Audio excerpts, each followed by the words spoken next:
하나님, 사람이 떡으로만 사는 게 아니요 하나님 말씀으로 산다 하신 그 말씀 앞에 있습니다. 오늘도 그 말씀을 주신 그 말씀으로 살게 하옵소서. 무익한 종을 불쌍히 여기시고 오늘도 말씀 운반의 도구로 사용하여 주옵소서. 말씀이신 예수님의 이름으로 기도드립니다. 아멘. 자, 시작합니다. 오늘의 설교 전문 4쪽 가운데 1쪽부터 보시죠. 제2차 전도여행 사도 바울 전도팀입니다. 다른 전도팀도 있었는데 사도 바울 전도팀이에요. 사도행전 15장에서 18장으로 설명이 됩니다. 맞춰보세요.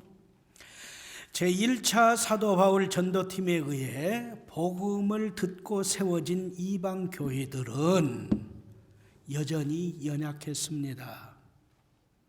많은 도움이 필요했습니다. 그런 형편에 있었습니다.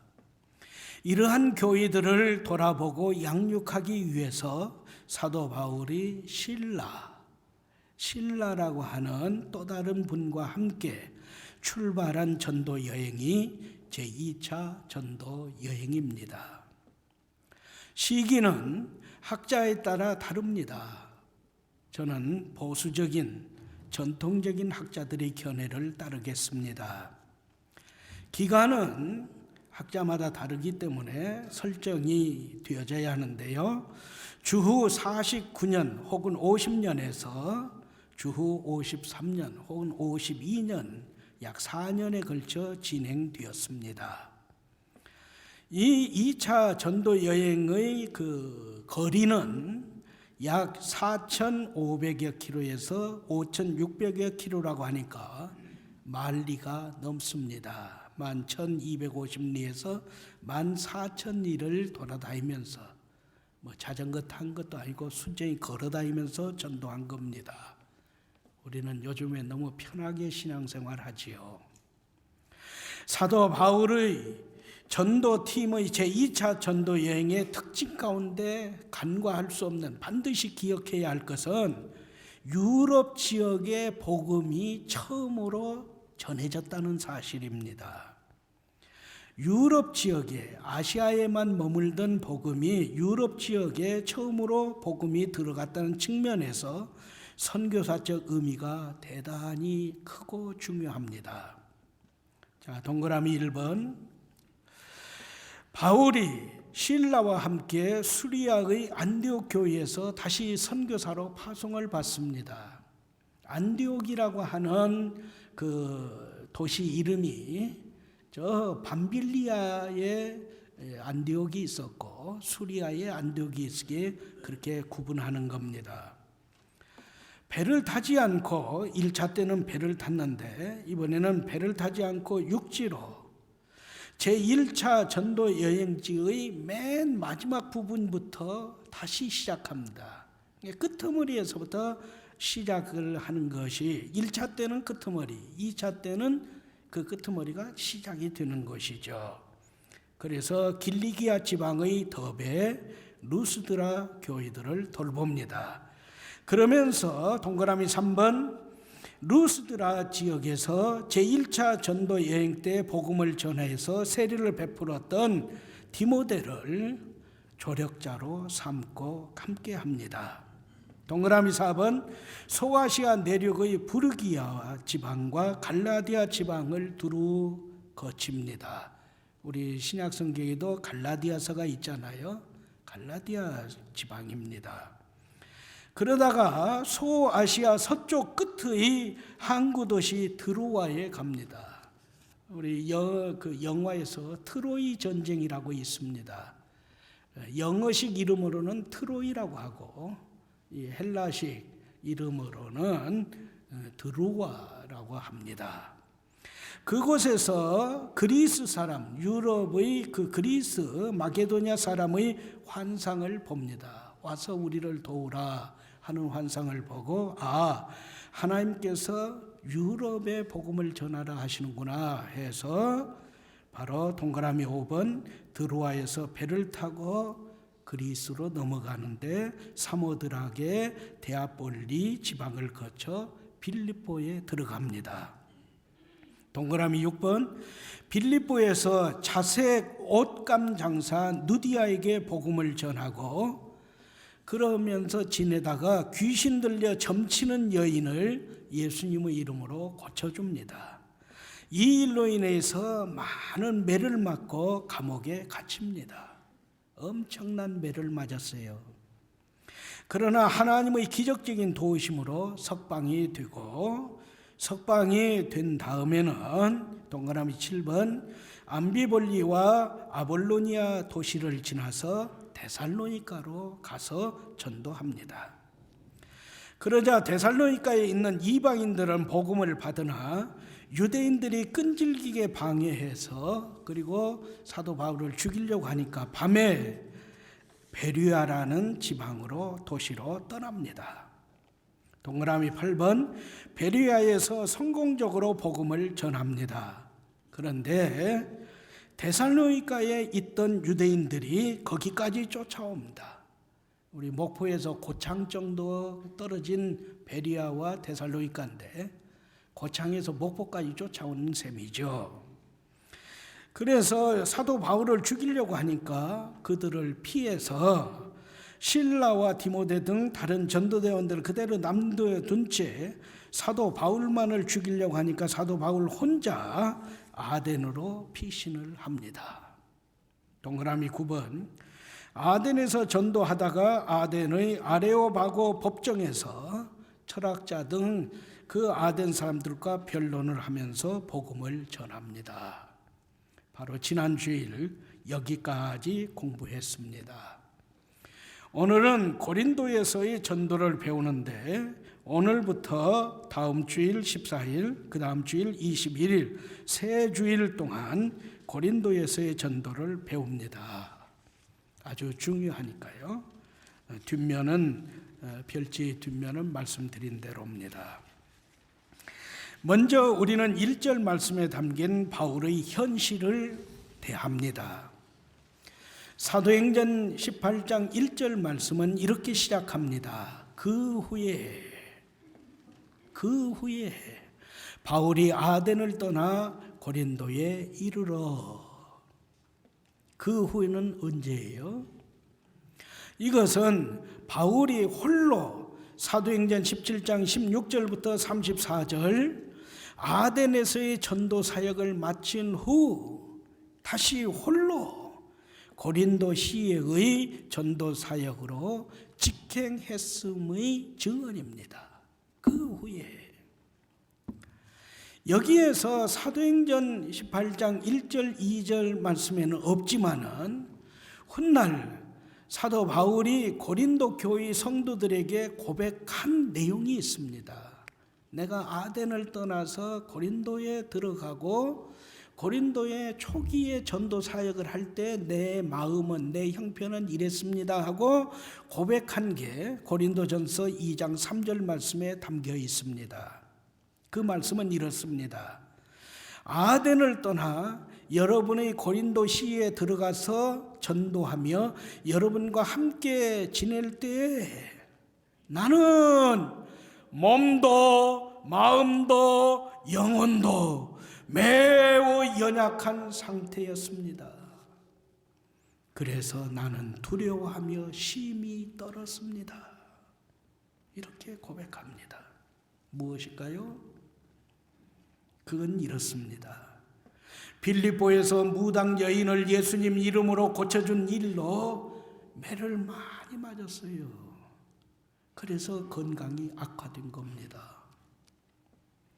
홀로 그리고 지금까지 전도에서 유일하게 교회를 세우지 못한 아덴 이 사역이 늘 자책감이 드는 거예요.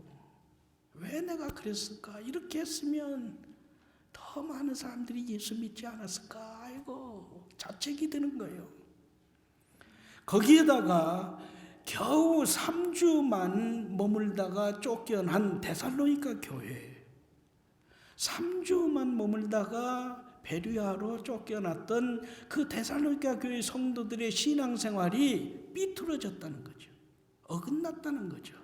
잘못되어가고 있다는 거예요. 특히 재림 신앙이 잘못되고 있는 안타까움이 압박을 합니다. 내가 3주 너무 짧았어. 더 있었어야 했어. 그런데 혼자 해요. 어긋난 재림신앙의 데살로니가 교회를 바로 잡아라 하고 디모데를 보냅니다. 디모데가 오는 걸 막아요. 그냥 데살로니가에 머물면서 그들의 신앙을 다시 지도해 줘. 내 대신. 그런데 또 들려오는 것은 궁핍한 생활의 빌립보 교회 성도들이 너무 어렵게 살아요. 경제적으로 힘들어요.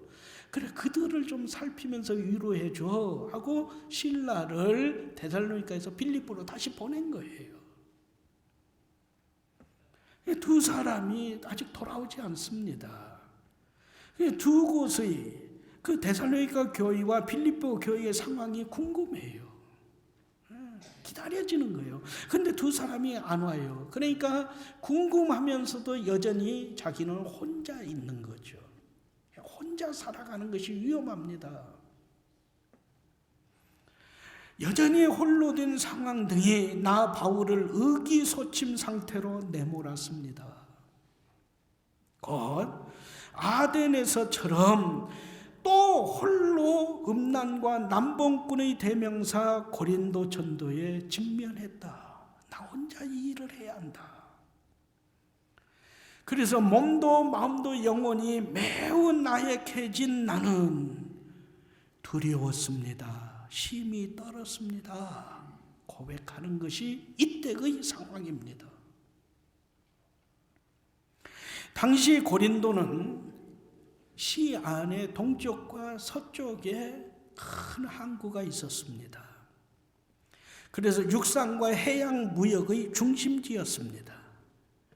그러니 경제적으로 풍요롭고 부유했죠.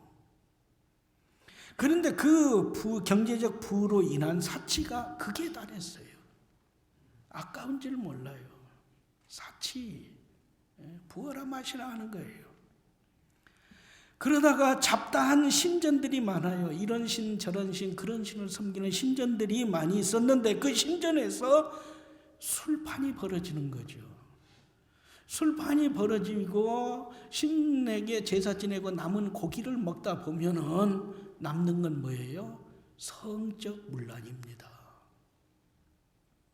그래서 이 남자 저 여자 그 남자 그냥 함께 해. 그게 신전에서 범하는 이 성적 문란은 죄도 아니었어요. 그러니까 마음껏 음심이 발동하면 신전 찾아가는 거죠. 그래서 우리가 고린도전서를 공부했지만 어느 정도까지 성적으로 타락했냐면 자기 아버지의 첩을 데리고 살았어요. 그것도 교회의 중직자가요. 그래서 고린도전서에서 엄히 책망하잖아요. 그런 자는 교회에서 내쫓아내라. 내가 이미 그 소식을 듣는 순간 그를 사탄에게 내줘버렸다. 그래요. 나 바울은 사탄에게서 내줘버렸다. 그런데 그 자가 어떻게 교회에 머물느냐. 이건 세상 윤리나 도덕으로도 법적으로도 안 되는 일 아니냐. 근데 어떻게 교회가 용납하나. 내쫓아버려라. 그 정도로 성적으로 문란한 게 고린도였어요. 그래서 사람마다 도덕적, 윤리적, 성적으로 타락한 사람을 어떤 사람을 저 빌립보에서나 데살로니가에서나 다른 도시에서 도덕적으로, 윤리적으로, 성적으로 문란하고 타락한 사람을 가리킬 때 고린도로며 고린도 사람이네 그랬어요. 고린도 사람이다 그 말은 아주 도덕적으로, 윤리적으로, 성적으로 문란한 남봉꾼이라는 이야기죠. 그는 고린도 사람이다 했으니 고린도의 타락상을 짐작해야 합니다. 바울 역시 이런 고린도의 정황을 익히 알고 있었습니다. 그런 고린도에 들어가서 그런 고린도에서 사역할 때 어쩌겠어요? 열매가 부실했던 우상숭배의 본거지 아덴에서의 일이 떠오르는 거예요. 트라우마가 되어버렸죠. 거기에다가 타락의 중심지 고린도에서의 선교를 자기 홀로 전도 계획을 세워야 하고 진행해야 하는 거죠. 외롭죠. 고통스럽죠. 내가 잘하고 있는지 못하고 있는지 평가가 어려워지는 거죠. 그래서 바울은 고백하는 겁니다. 나는 나약했습니다. 나는 두려워 떨었습니다. 나는 무척 힘들었습니다. 비장한 심정의 토로입니다. 바울의 현실을 오늘 우리의 현실과 비교하면 우리의 현실 또한 녹록하지 않습니다. 만만하지 않습니다. 오히려 더 심각합니다. 잠깐 더듬어 볼까요? 동그라미 1번, 사회의 각종 병리, 병적인 현상이라고밖에 평가가 안 되잖아요. 부정부패, 폭력, 강간 등의 성범죄로 인하여 불안과 위험이 도사리고 있습니다. 고령화 사회가 빚는 노인 문제가 심각합니다. 지역 사회를 기반으로 하는 복지 문제의 몰이해와 갈등이 심합니다. 장애인의 사회 적응에서 빚어지는 재반 문제, 그리고 사회보장제도의 문제점에서 빚어지는 갈등이 우리 사회를 병들게 하고 있잖아요. 세계는 어떻습니까? 전쟁이 있습니다. 영토 분쟁이 심각합니다. 미국의 지금 현재 흑인 문제처럼 민족과 인종 간의 갈등이, 그리고 종교의 분쟁이 심각합니다. 굶어 죽는 자가 부지기수입니다. 코로나 등 질병으로 떨고 있습니다. 가뭄과 지진과 홍수 등의 자연재해가 있고 빈곤과 환경 문제가 이미 인간의 통제를 넘어섰다 하는 것이잖아요. 북극에 있어야 할 곰이 사람이 살고 있는 곳으로 와가지고 빼빼 마른 곰이 와가지고 쓰레기통을 뒤지는 것이 뉴스에 나오잖아요. 동그라미 3번, 인공지능이 우리 사회의 현재와 미래의 문제점을 지적했습니다. 자료를 다 인공지능에다 집어넣으니까 문제가 나오는데 그 중에 몇 가지만 제가 지적하죠. 자살자와 굶어 죽는 아사자 수가 급증한다. 구급차가 빈번하게 출동하고 있다. 우리 계속 들리는 게 구급차잖아요. 출산율이 감소합니다. 노인수가 증가합니다. 중산층이 사라지고 있습니다. 사람이 살지 않는 빈 주택이 이미 구도심을 넘어서서 계속 급증하고 있습니다. 동그라미 4번, 코로나19 사태에서 확인된 재반 사항 중에서 자기 안전이, 건강이, 자기 삶이 침해받는다 판단되면 가족도 필요 없죠. 평생 지킨 신앙도 순간 버리면서 전전긍긍 두려워 떱니다. 그렇게 쫄지 않아도 되는데 자신은 물론이고 가족과 직장과 타인까지도 차단해버립니다. 지난 주일 임직식 때 임직하는 분의 가족이 안 보이길래, 아들, 딸이 안 보이길래 어째? 그랬더니 직장에서 목포 가면은 그냥 직장에서 내 보내버린다. 그래서 못 왔다는 거잖아요. 바로 우리 교회인들 가운데도 지금 교회 학교에 아이들 안 보내요. 자기도 안 오고 안 보내요. 교회 학교가 텅 비어요. 고등부가 3명, 4명 나오고 있어요. 고등부 이렇게 가면 없어집니다. 교회 학교가 지리멸 되어가고 있습니다. 이에 우리 또한 바울처럼 토로합니다. 나는 약하고요, 두려워하며 심히 떨고 있습니다. 이에서 주님은 격려하십니다. 말씀은 증언합니다. 몸도 마음도 영혼이 매우 연약한 상태에서 두려워하며 심히 떨고 있는 바울, 좀 더 자세히 말하면 악화된 건강, 홀로 자책하고 있음, 교회와 성도들의 그릇됨을 안타까워하고 있음, 곁에 아무도 없이 홀로 된 고독에 쌓여 있어요. 또 홀로 악조건에서 직면한 사역 등으로 몸도 마음도 영혼이 매우 약해지고 크게 두려워하며 심히 떨고 있는 바울이었으나 내가 세상 끝날까지 너희와 항상 함께 있으리라 약속하신 임마누엘 주님은 의기소침해진 바울을 결코 홀로 두지 아니하셨습니다. 어떻게요? 사람들을 통해서. 어떻게요? 사람들을 통해서. 그리고 주님께서 친히 환상 중에 나타나셔서 말씀으로 격려해 주심입니다. 할렐루야. 사람들을 통해서는 먼저 생활 동역자로 아굴라와 브리스 부부를 붙여주셨어요. 그 다음에 말씀 동역자로 신라와 디모데가 빌립보 교회에서 데살로 교회에서 돌아와서 사도 바울과 합세했어요. 그 다음에 성역 동역자로 전도하여서 믿는 성도들 중에 믿음에 성숙하여 사도 바울 경지에 이르는 디도 유스도 그리고 그리스보 부드나도 아가이고 에베네도 그리고 스데바나 이런 다수의 성도들이 바울과 동업을 했고 동역으로 도왔습니다. 그리고 맨 나중에 그렇게 주님께서 감사주면서 사람을 붙여서 도와주시더니 주님께서 친히 환상 중에 보증과 말씀으로 도와주셨습니다. 할렐루야. 주님은 너희를 고아처럼 버려두지 않겠다 그 약속을 지키시니 우리 믿음의 선진들은 이렇게 고백했습니다.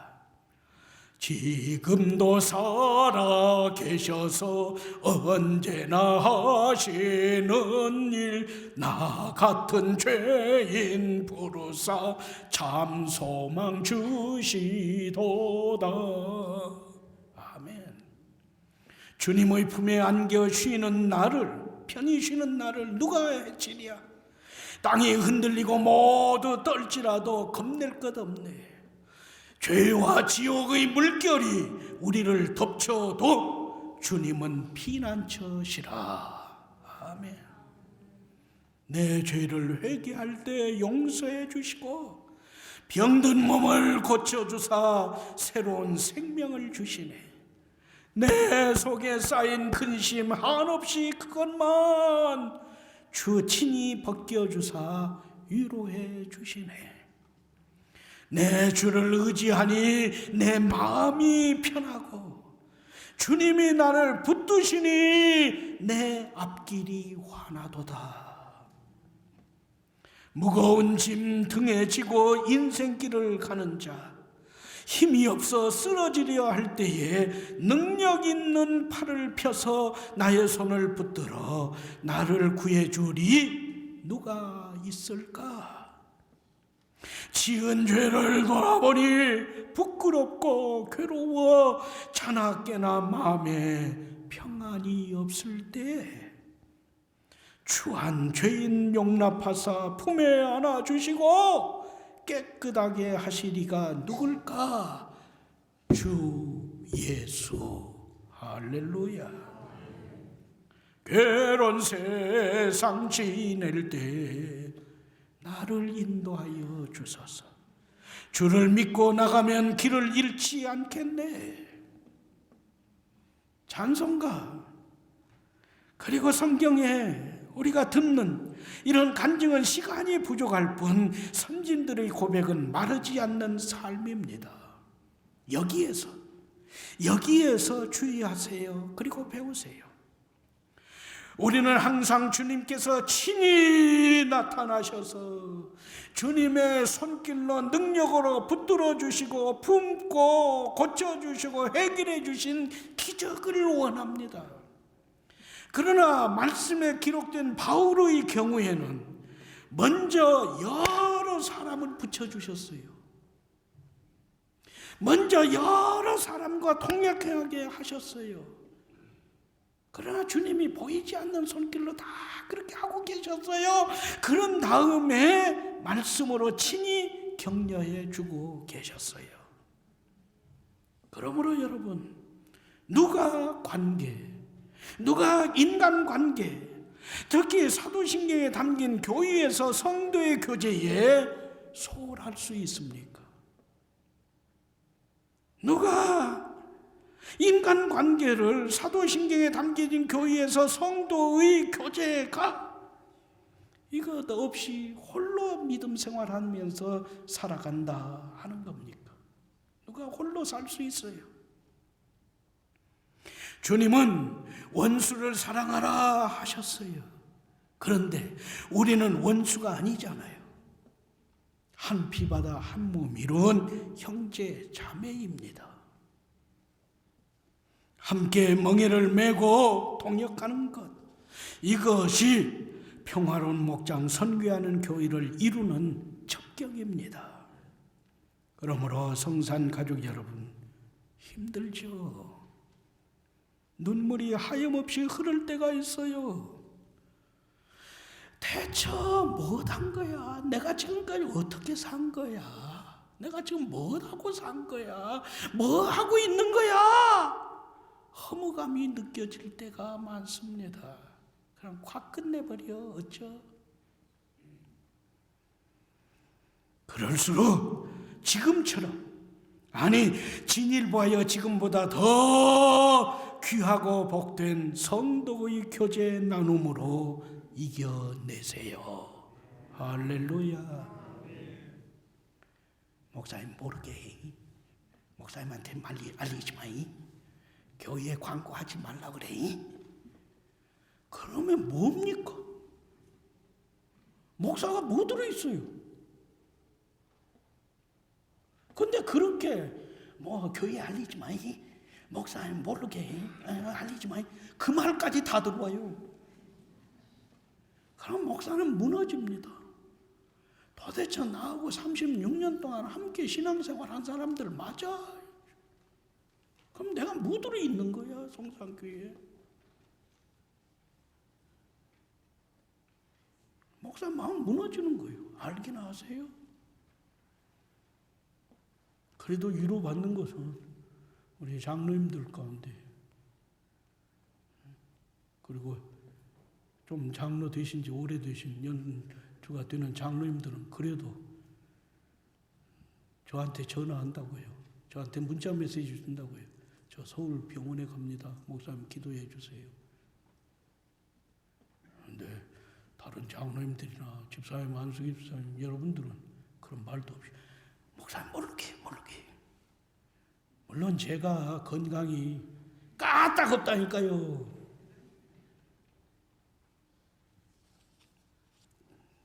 아이고, 이런 얘기하면 시간 가요.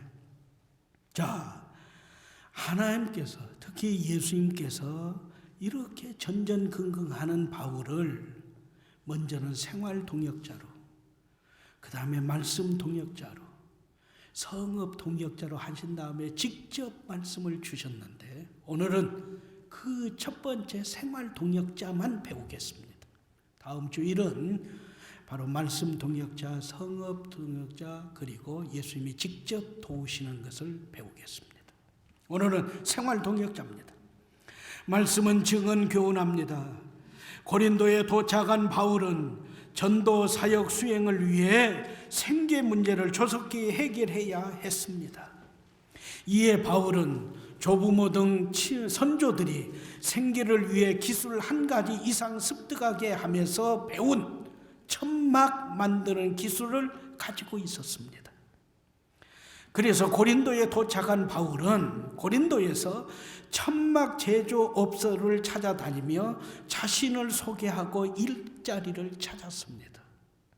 그러다가 아굴라와 브리스가 부부가 경영하는 천막 만드는 그 사업장에서 그들을 만납니다. 그래서 3절 말씀에 나와 있는 대로 함께 살았습니다. 함께 생활했습니다. 숙식 문제가 해결된 거죠. 이는 분명 주님의 은혜이었으니 고 주님께서 의기소침한 바울에게 먼저 아굴라와 브리스길라 부부를 만나게 해주신 거예요.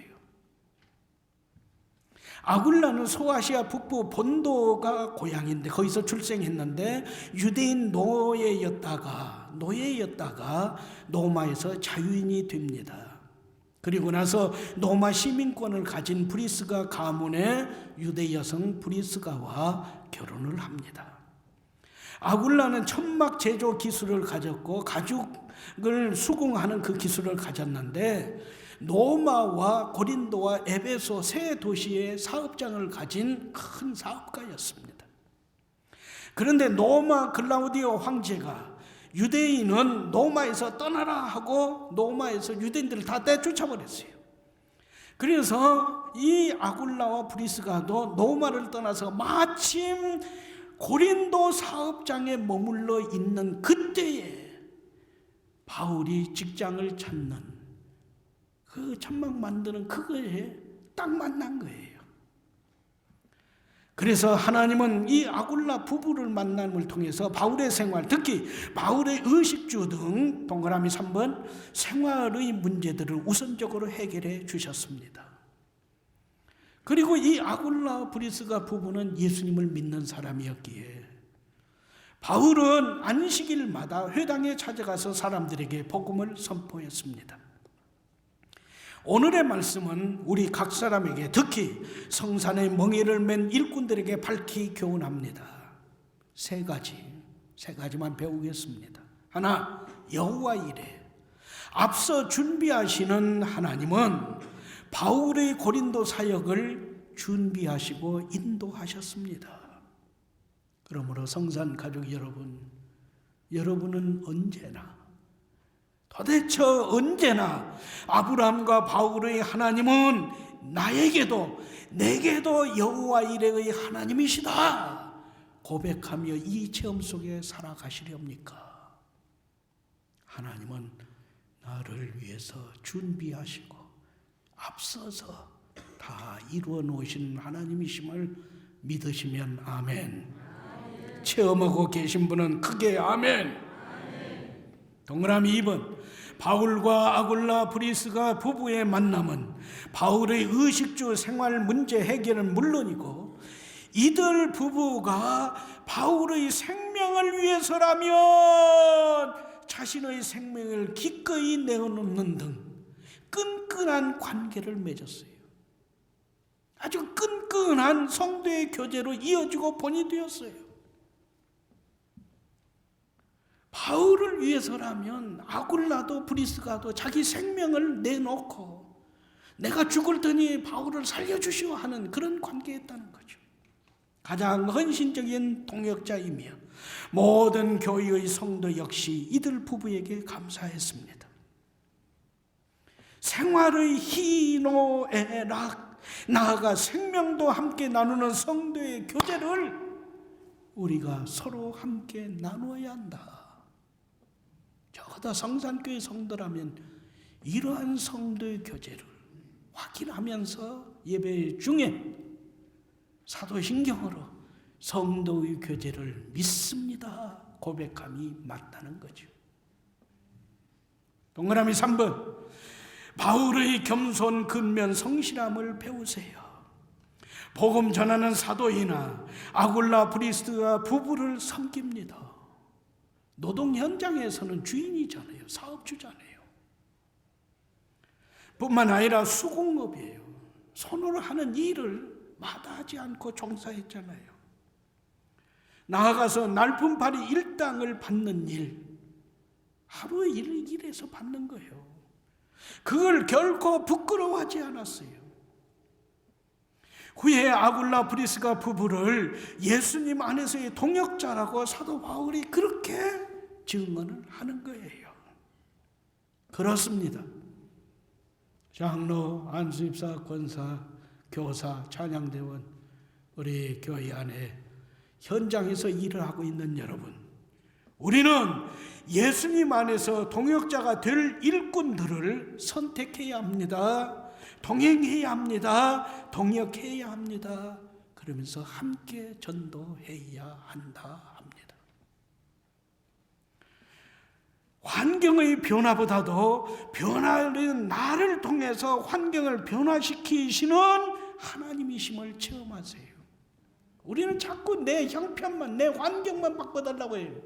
그러나 하나님은, 성경에서 교훈하는 하나님은 내가 변화되어진 그 삶으로 내 환경과 다른 사람들의 환경과 삶을 변화시켜 나가라고 하시는 거죠. 바울의 사역에서 아덴에서의 홀로 사역의 결과를, 그리고 고린도에서의 공동 사역의 결과를 비교해 보세요. 홀로 있지 마세요. 홀로 끙끙 앓면서 눈물 흘리지 말고 기도해 달라고 부탁하세요. 나 힘들다고 말하세요. 나 외롭다고 말하세요. 꽉 일 저지르지 말고 나 일 저지를 것 같아 하고 말을 하세요. 그게 성도의 교제입니다. 이제 일어나서 주님과 함께, 그리고 같이 멍에를 맨 일꾼들과 함께, 그리고 모든 성도들과 함께 나아갑시다. 이는 주님의 뜻을 이루는 지름길입니다. 한 몸으로 세워진 성산인의 삶 자체입니다. 할렐루야. 혼자 울지 마세요. 혼자 힘들다고 하지 마세요. 나 죽겠다고 말씀을 하세요. 나를 위해서 기도해달라고 하세요. 나 이 산부 예배 마치고 뭔 일을 저지를지 몰라. 그렇게 말씀을 하세요. 그래서 같이 기도합시다. 자, 로마서 8장 28절 말씀을 제가 풀이하고 요약했습니다. 주신 말씀을 한 목소리로 합독합니다. 시작. 하나님을 사랑하는 사람들에게는 모든 일이 서로 합력하여 선을 이루게 하십니다. 아멘. 함께 기도합니다. 하나님, 울어도 힘써도 참아도 어찌하지 못하는 우리의 현실을 불쌍히 보옵소서. 하나님께서 저희를 사랑하시니 모든 일이 서로 합력하여 선을 이룬다 하신 그 말씀이 다시 체험되게 하옵소서. 성도의 교제로 이기게 하옵소서. 예수님의 이름으로 기도합니다. 아멘.